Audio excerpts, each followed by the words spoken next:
हिमजलैः स्नानं च दिव्याम्बर नानारत्नविभूषितं मृगमदामोदाङ्कितं चन्दनं जातिचम्पकबिल्वपत्ररचितं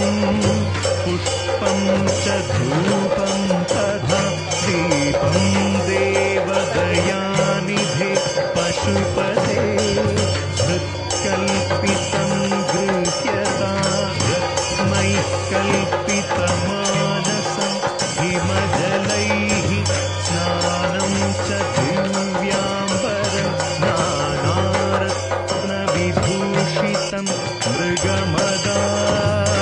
मृगमदामोदाङ्कितं चन्दनं जातिचम्पकबिल्वपत्ररचितं पुष्पं च धूपं तथा दीपं देवदयानिधे पशुपते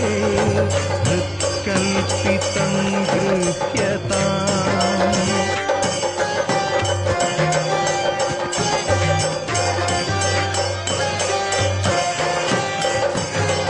सौवर्णे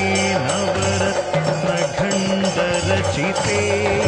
पात्रे घृतं पायसं भक्ष्यं पञ्चविधं पयोदधियुतं रम्भाफलं पानकं शाकानामयुतं जलं रुचिकरं कर्पूरखण्डोज्ज्वलं ताम्बूलं मनसा मया विरचितं